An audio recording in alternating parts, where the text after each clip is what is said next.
Truth Espresso, Episode 13. Face it, we all would rather sleep in this morning. That's why God gave us espresso, to kickstart our zombified corpses into hyperdrive. And now, giving your mind and soul the morning shot of truth it craves. This is Truth Espresso with Daniel Minnick. Hello, this is Daniel Minnick, and welcome to Truth Espresso, Episode 13. Now, if this is the first episode that you are now listening to from the Truth Espresso podcast, I have been going through a series responding to an article written by a certain novelist and screenwriter named John Irving. This article was written by John Irving for the New York Times on June 23rd, 2019. So if you haven't listened to the episodes before this, there were two episodes that began responding to this article. I would highly recommend listening to episodes 11 and 12 as a precursor. You should probably even read Mr. John Irving's article first, and then start listening to the episodes responding to the article, kind of to break down his arguments and understand how they really do not stand up to scrutiny. Mr. John Irving's article is entitled The Long, Cruel History of the Anti-Abortion Crusade, and I will have a link to this article in the show notes for this episode, as I will have it in the show notes for all the episodes responding to this article. So, on the prior two episodes, episodes 10 and 11, we observed that Mr. Irving made some rather inhumane accusations against opponents of abortion without ever addressing their actual position or answering their actual questions. As such, Mr. Irving's reasoning and history that he provided in his article is riddled with contradictions and absurdity. And so, in this episode, we will now move to Mr. Irving's attempt to frame Colonial America as at least partially friendly to abortion, because according to Mr. Irving, Colonial America was one of the times in American history that was actually more friendly toward abortion than within the last 100 years. And so let us address Mr. Irving's presuppositions and his version of history of Colonial America. Now, let's ask the questions. Were abortions done during colonial America? The answer, obviously, yes. So what does that prove? That abortion was allowed? No. All it does prove is that crimes were committed, regardless of the law. Just as crimes are committed today, and some people manage to get away with murder, that does not mean that it was permitted or that society in general was friendly to the act being permitted. So, according to Mr. Irving's understanding of abortions in colonial America, he presents quickening the time. At the time, there was not much science, there was not much knowledge of when exactly life began. Some people, as I discussed in the last episode, in referring to early church quotations against abortion, there were some early church writers who thought that perhaps God Almighty bestowed life on the unborn at maybe some stage during pregnancy, perhaps halfway, perhaps after 40 days after conception. They didn't know for certain. It was mostly based on philosophy and the limited science of the time. But what we observed from the last episode and the consensus among the early church was that it didn't matter what the position was about when life began. Surprisingly, the consensus was that all of the early Christians believed that it was murder to kill the unborn or to even destroy the fetus in the womb, even if they thought or they weren't even sure if it had life at the time or not. So, if we want to propose a radical pro-life position, we can even observe that the early church, some of the Christians there, even Augustine as an example, Tertullian proposed that life began at conception. He didn't know for certain, but I think he held strongly to that. Augustine didn't know for certain, but Augustine believed it was still murder to even destroy a fetus, even if hypothetically it had not yet received life yet from God. So if you want to talk about being pro-life, that was as radical as it gets. So then the question is, did the early American colonialists, the Puritans, those who escaped England because of persecution in the church, did they come to America because they were persecuted for their pro-abortion beliefs, or were they a little more consistent with the early Christians? Was quickening in the understanding of the colonialists a line between a right and a restriction, or was it a line between medicine or murder? So let's answer that question. Okay, to continue addressing Mr. Irving's article, he says, quote, "For more than 2 centuries after the Pilgrims landed at Plymouth Rock, abortion was largely permitted. Why was it prohibited for almost a century?" Unquote. Well, Mr. Irving, let me ask this. Who says it was permitted? Are you assuming much?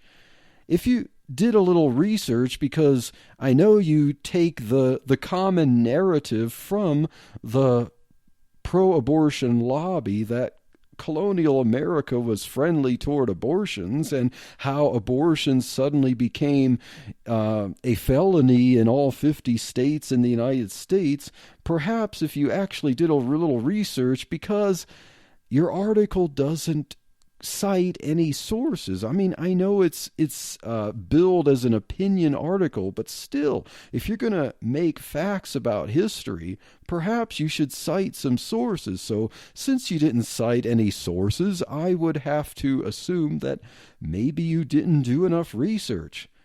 Well, here is a source that I will cite because I believe in something that is this important and this divisive deserves some sources, some citations to try to support your position. And so I will cite an article entitled, "Did Colonial America Have Abortions? Yes, but, ellipses." This is from world.wng.org, and I will provide this link in the show notes.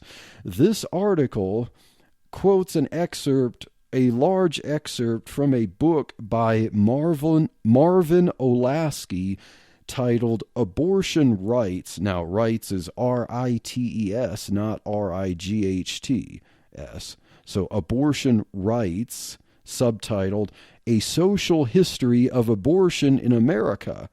And this book tries to be as balanced and as factual as it can be, but it obviously shows facts that are contrary to the typical pro-abortion narrative about this period of colonial American history. So from this article and from researching the facts cited in this article, I will present 3 documented cases from abortion history in the American colonies that actually demonstrates that Mr. Irving's conception of abortion before quickening being permitted is very fallacious. So, first case in point, this is from 1652. So there was a certain Captain William Mitchell who seduced a woman named Susan Warren and pressured her to drink an abortifacient. Now, an abortifacient at this time was kind of like drinking a mild poison that was an attempt to be strong enough to kill the child in the womb, but not strong enough to kill the mother. And so the hope in drinking this would be to cause an abortion, but allow the mother to live. But such an act was carried with it its own risks. So Captain William Mitchell seduced Susan Warren to drink this abortifacient. In the charges against Captain William Mitchell in 1652, the third charge listed was, quote, that he hath murderously endeavored to destroy or murder the child by him begotten in the womb of said Susan Warren, unquote.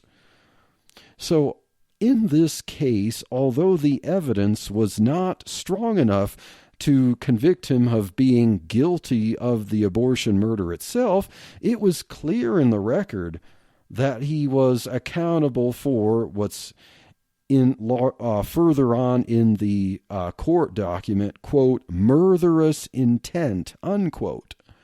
So, what do we learn from this? Drinking an abortifacient was an act of murder. And I will provide a link to a PDF or a book that contains the actual court document from books.google.com in the show notes. So the second court case is from a few years later, 1656. There is another documented court case where a certain Francis Brooke physically abused his servant mistress. He caused an abortion that was clearly before quickening because, according to the testimony of a midwife in the case, the child that came out had reached only 3 months gestation. Yet, according to the court record, quote, Brooke was brought before this court on suspicion of murder, unquote. So during the proceedings, Brooke eventually convinced his mistress to marry him. And, there's nothing in the records that would help us to know if this marriage was coerced or consensual. We don't know if there was actual love involved, or if this was a rather torturous time for the mistress here. However, because they got married in the process and during the proceedings, the mistress's testimony against Brooke would appear to have been invalidated. The fact that Brooke managed to get away with murder via a legal loophole of marrying his accuser, it doesn't mean that abortion, even prior to quickening, was not considered murder and punishable as a felony, as a crime. If there were other forensic evidence that Mr. Brooke actually was responsible for what happened, he could have certainly faced a severe punishment. And I will include a link to this comes from the article from world.wng.org, so that link's already in the show notes. Third and final case that I will address a few years after this one. In 1663, there was a Jewish man by the name of John Lombroso, and it's spelled differently in some cases, but John Lombroso raped his maidservant Elizabeth Wiles. According to testimony in the court record, quote, the physic, or, the physic means the abortifacient poison, the physic that the doctor did give her did kill the child in the womb, unquote. Lombroso was actually originally charged with a felony for this misdeed because, quote, she was with child when John Lombroso, he did give her physic to destroy it, unquote. So, the fact that Mr. Lombroso forced this maidservant to drink an abortifacient when she was, quote, with child, unquote, meant that he was chargeable with a felony. So much for abortion before quickening being a right. So if abortions were not actually permitted, then why were they done? Well, we'd ask ourselves the question, if murder today is not actually permitted by law, then why are they done? Well, just because there's a law against something doesn't mean that no one's going to do it, and it doesn't even mean that there won't be people who will get away with murder. Now, another issue that pro-abortions make about some of this early time, especially as you get into the early 1800s, pro-abortionists will often show advertisements for abortifacients and contraceptives and services that come from certain midwives that provided for abortion services. And so they'll have a collage of screenshots of some of these articles and these advertisements. And so the purpose of the pro-abortionist showing these is to show pro-lifers that somehow this was culturally commonplace and therefore permitted. I mean, why would these advertisements for such services show up in the local newspapers?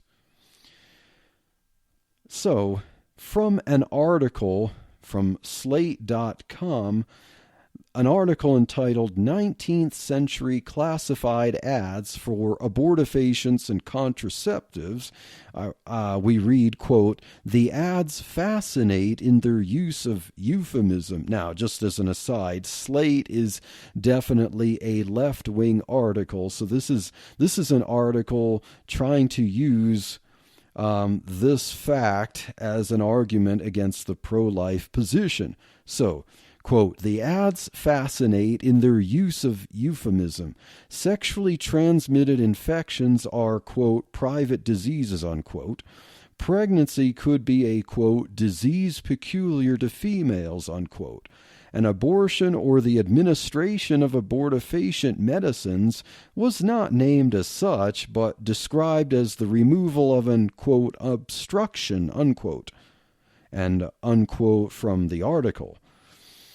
So let's ask the question, if abortion were socially acceptable at this time, why would there be the need for such euphemism? Why would there be a stigma of an underground operation that we can see through these articles?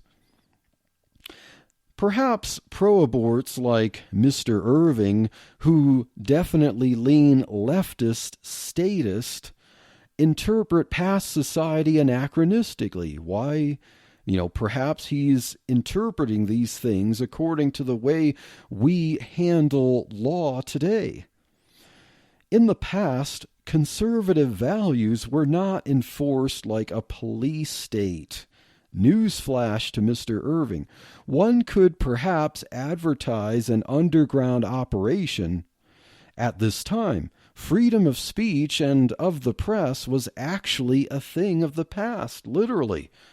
As leftist statists maybe want to forget, Mr. Irving seems to think that Christians are all about suppressing freedom of the speech and of the press, when it seems more like it's the leftist statists that want to do that. Christians usually are in support of freedom of speech. Pro-lifers don't believe that police need to come arrest someone because they say something friendly to abortion.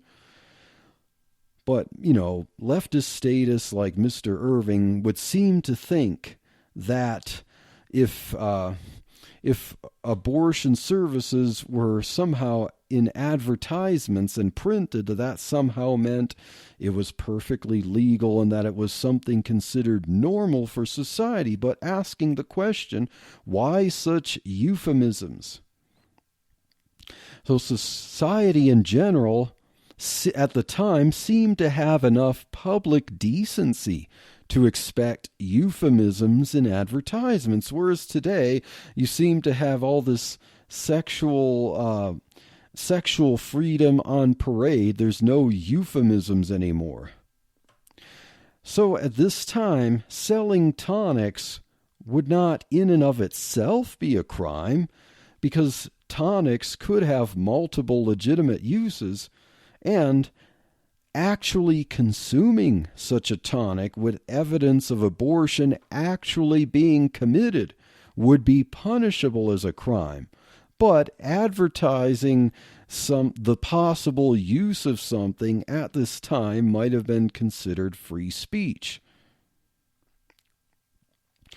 So, let's look at an earlier statement from Mr. Irving in his article. Quote, "Before modern diagnostic ultrasound, abortion was permitted beyond the first trimester, up to 4 or 5 months.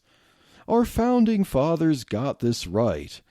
The choice to have an abortion or a child belonged to the woman," unquote. This is Mr. Irving's understanding of colonial America and up through the up to the latest, the mid-1800s. Why would he think that the founding fathers believed that abortion was a choice whether to kill a child or have a child that belonged to the woman? This does not seem to be with what we have read about from our court cases or even advertisements and euphemisms. So, was this considered a choice for the woman at the time? Hardly. Yet, this is yet more anachronism from Mr. John Irving. The whole concept of abortion being some free, safe choice for a woman to make during the colonial times is utter fantasy. We have already observed some scant records that show that abortion warranted a felony charge, a charge of crime, a charge of murder. Yet, how would abortions be performed in the 17th century? Lest Mr. Irving forget real history, in a sterile hospital with white sheets and clean tools, followed up with some cookies and juice for the patient, like today? Hardly. There were 2 choices basically at the time. Number 1, a risky physical extraction that could make the mother very ill or possibly die from an infection. Or number 2, a risky poisonous concoction that the mother could drink, and sometimes were pressured to drink, that could cause or that could make her very ill or possibly die from intoxication. So, the 2 choices are an extraction that could risk infection or death, or drinking a poison that can risk being very ill or death. So, yes, Mr. Irving, the sweet, gentle, quote, men in power, unquote, Puritan society gladly gave women the so-called choice to have an abortion or a child, right? I mean, it seems that Mr. Irving's reasoning is fraught with anachronism. So, according to Mr. Olasky in the article from where I got the 3 court cases, this is that article quoted Mr. Olasky's book. So quoting more from the article, which quotes from the book, Mr. Olasky says, quote, physical and social reasons made abortion the less preferred mode of infant murder. Surgical abortion was virtually a guaranteed double killer due to poor knowledge of anatomy and the great risk of infection. Abortifacients were known and used in early America, however, unquote. So does Mr. Irving champion poison as a right for women to plan their parenthood and claim their sexual freedom? I seriously doubt it. Yet poison was the preferred, so-called, preferred or lesser of evils method for abortions at this time. This was far from an exercise of rights. This was far from the choice to have an abortion or a child. This was an act of desperation and was a heavy risk of health or life to the mother. Continuing on with Mr. Olasky's article, quote, from the article quoting from Olasky's book, quote, the emphasis was on desperation and on powerless women being forced or tricked into ingesting these substances by the men who had seduced or raped them. As I mentioned, the court case, the 3 court cases, because there are not really enough court records to really show what happened in colonial America, so Mr. Irving seems to be free to resort to his fantasies of history. But according to those court records, those 3 that I found that were clear about abortion being murder and a felony, all 3 of those seem to involve the man seducing or raping or pressuring the woman to drink an abortifacient and murder the child. Okay, so continuing on, quote, since ingesting Savin or other abortifacients was like playing Russian roulette with 3 bullets in the chambers, it is unlikely that colonial women would use the substances voluntarily unless they felt they had no other choice, unquote. So much for so-called women's rights, Mr. Irving. Now, if Mr. Irving doesn't like the source that I am quoting, I invite Mr. Irving to back up his assertions with an actual citation. So, to read modern abortion procedures into both the society and the practices of colonial America is certainly anachronistic and utterly unrealistic.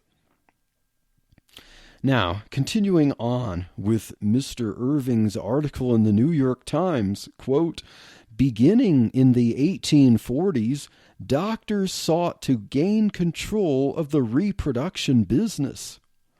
Doctors were establishing their new profession. Midwives and homeopaths were their competition, unquote.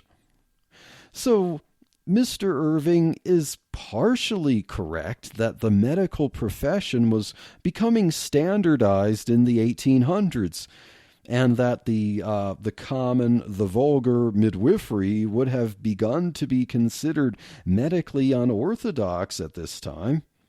Yes, those who were not formally trained in medical education would be looked at as unqualified to handle care that was beginning to be seen as part of a standardized medical profession. Sound familiar? But today, there are similarities and differences to this time.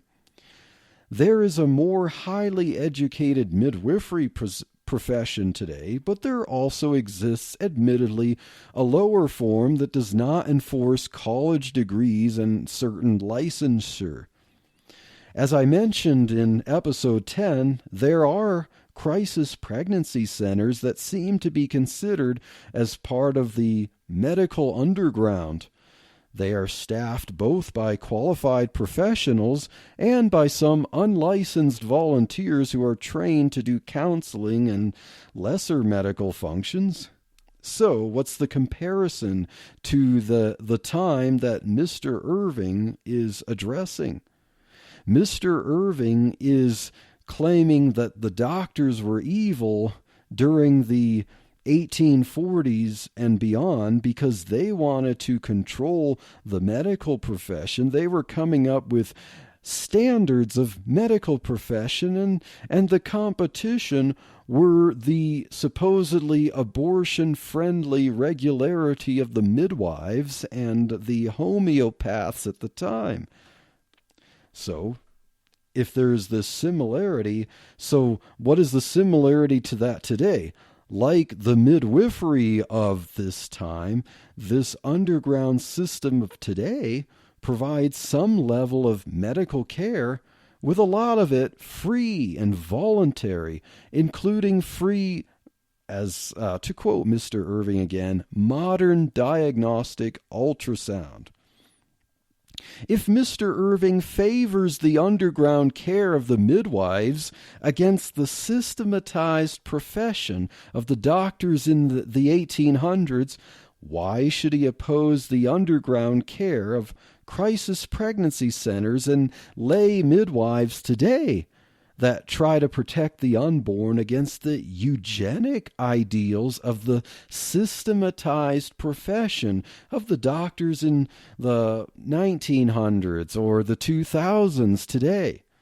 My guess is that he would just look at such underground use of ultrasounds and medical care with disdain, and that the doctors today are in the right because their associations and hospitals are licensed and sanctioned by the medical establishment. So why does Mr. Irving even make this point when the issue that he is trying to propose is not about midwives versus doctors? Mr. Irving doesn't really care about who is in charge.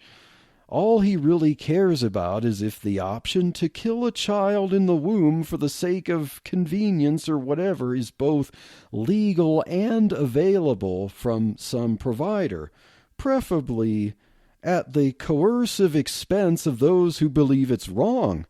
You know, taxpayer-funded abortions and taxpayer-funded health care. But, of course, Mr. Irving has yet to address, he has yet to answer the actual question of the debate. What is the unborn? So, as we conclude, in the next episode, we will address the history of when abortion became notably a felony from conception. Was it a hostile takeover by evil doctors wanting to control women's so-called reproductive rights, as Mr. Irving suggests? Or does this period of the 19th and 20th centuries actually make a little more obvious sense from Mr. Irving's comic book version of history?